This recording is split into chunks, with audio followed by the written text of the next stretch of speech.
Welcome back to the Trading Desk. As we discussed in the last segment, we've seen some severe volatility to start the year. It is a new year, and we have some ideas for you as to what's going to happen, what we can expect going forward.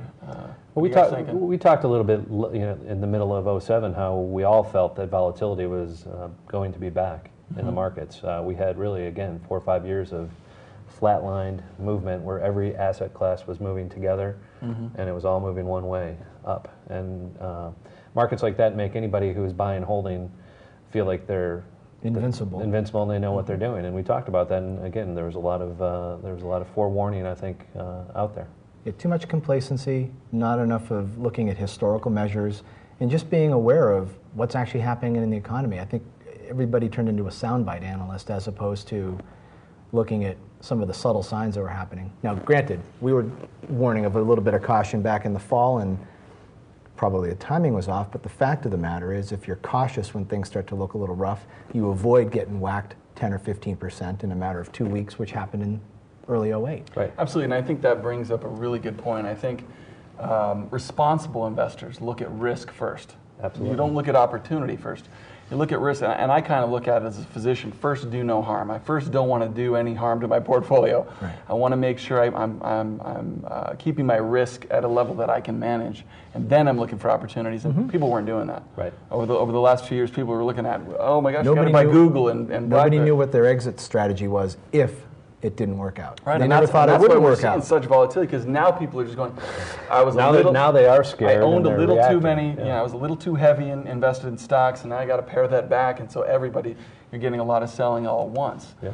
So, and that's what happens. I mean, I think this always cycles like this. You'll find situations where everybody is piling onto the same asset classes all at once, and then they all, when it hits the fan, they all jump off at the same time. Not enough chairs left when exactly. the music stops. The music stops, and they all think they can get out instantly. And the problem is in reality is that if you don't have an exit plan, if you don't have a limit to where your risks should be, and if you don't know this from the get-go, you become deer in the headlights and paralyzed. I think the flip side of that too is if you were cautious, you missed out on some of the gains, but now you're sitting with some cash. You mentioned cash before.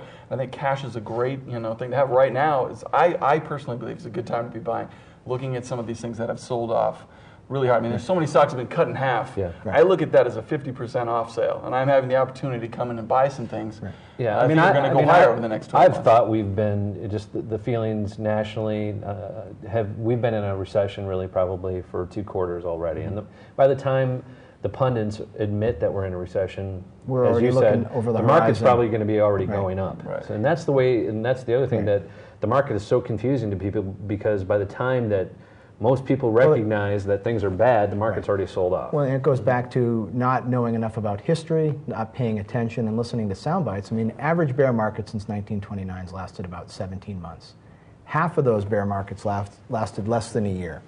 Now, obviously, you'd have to say that we're in a bear market right now. I would happen to believe we are. I think going out for the remainder of '08, I think we're probably going to be flat to choppy. I think we've probably seen the worst of the big climatic moves down. I think we could be a lot higher by the end of the year. I'll tell you why. One thing I followed throughout my career is insider buying and selling.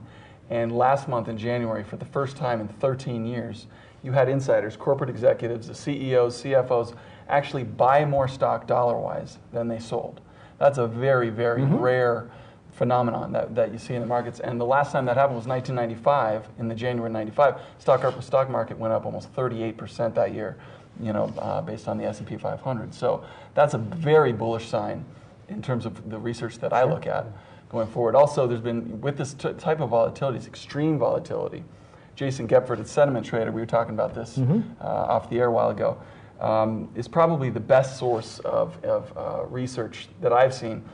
In terms of when we see times of volatility like this, his studies show that 12 months later, 90% of the time stock prices are higher. So I think there's a lot of good data. But there is still that 10%, and I would also say that over time, we've probably not seen a credit crisis like we have in this country. There's a few different variables different this time. parameters out there. Again, the credit crunch with the banks. I think you'll still have. We talked about this.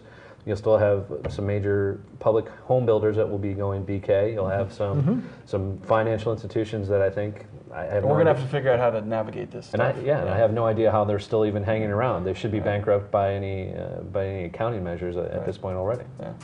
We need to take a break. When we come back, we're going to talk about some strategies you can use to insulate your portfolio from this type of volatility.